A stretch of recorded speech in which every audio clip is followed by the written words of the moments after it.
لا فتى إلا علي لا سيف إلا ذو الفقار لا فتى إلا علي لا سيف إلا ذو الفقار أعوذ بالله من الشيطان الرجيم بسم الله الرحمن الرحيم السلام عليكم ورحمة الله وبركاته.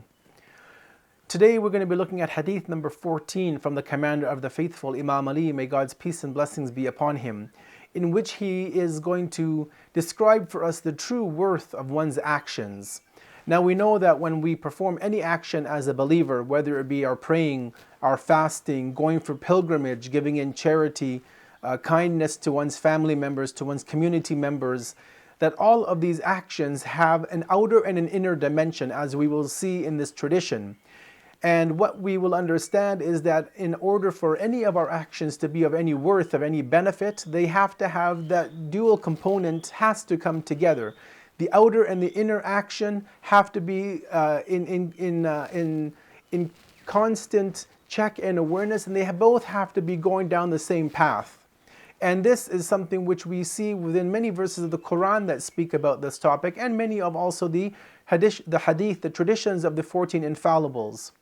Today in the hadith that we have from a commander of the faithful is a saying, is a statement which he mentioned to one of his famous companions, Kumail ibn Ziyad. Again, we've mentioned Kumail's name in previous discussions. He is the same individual from whom we get this very famous supplication, the supplication of Kumail that we recite every Thursday night. So what does the Imam tell Kumail? He says the following: O Kumail, know that it is not important whether you pray and fast and give in charity in the way of God.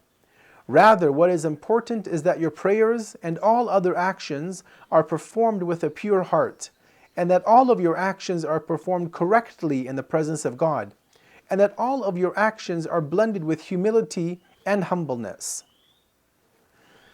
Now, what we understand from the commentary of this tradition is that every act that a human being performs, every act of worship that a human performs, every act of submission and humbleness to the Creator has two aspects to it. You have the outer aspect and you have the inner aspect.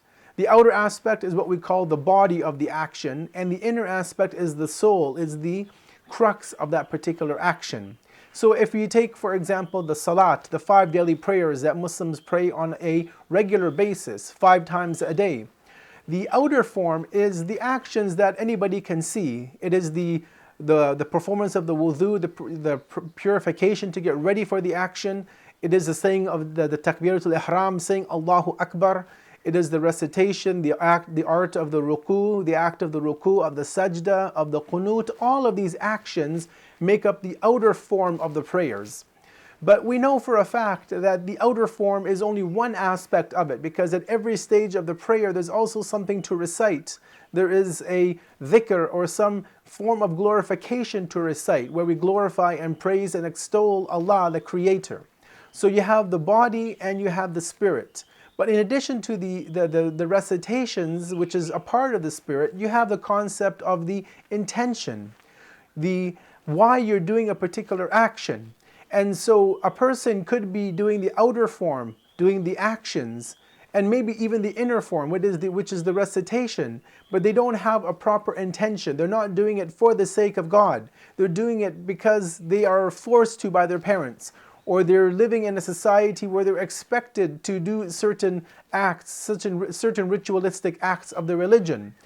These people who are forced and compelled and who are not doing them on their own volition, yes, they're doing the outward action, but inwardly they're still missing that true aspect of why they are doing that particular act of worship. So they may be bowing and going into prostration and making the daily prayers as the outward form, but the inner form still is not there, because they have not cultivated that within themselves.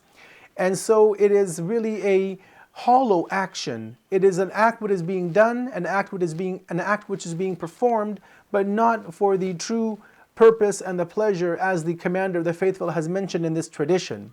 And so therefore we see, he tells Kumail that it doesn't matter if you're praying and you're fasting and you're giving charity in the way of Allah. Yes, obviously these are important actions. We don't want to say that they're not important or they're insignificant. They are very important. But as the commander of the faithful tells us in this tradition, as he is speaking to Kumail, he says, rather, all of these actions that you do have to be performed with a pure heart. Why are you doing them? Are you doing them again to show off, to boast, to brag to people? Or are you doing them truly for the sake that these are things which you enjoy to do, to thank the Creator, to praise the Creator through all of these actions? He also says that not only do your actions have to be performed with a pure heart, but they need to be performed correctly in the sight of Allah. So we have to make sure that every act that we perform, and every act of worship that we perform, is done in the correct manner that Allah has instructed us to perform them. And this is actually obviously how we perform these actions, is how the Messenger of Allah performed them, and how he taught his family and how he taught his respectable companions to perform these acts of worship. So we follow their tradition in the performance of the acts of worship. And as the commander then ends off the tradition, he says that ensure that in addition to these two aspects, that you perform your acts of worship with humility and humbleness. Again, this goes back to the soul of the matter, that it's not important to pray. Many millions of people pray, but do they do so with humbleness, with humility, with that sense of being insignificant creatures in the sight of Allah? If a person is praying, but they have arrogance, they have pride, they have this idea that they need to show off to the people, well, again, their actions then are devoid of the kernel of the core. It is just an outer aspect of the act of worship that they're doing.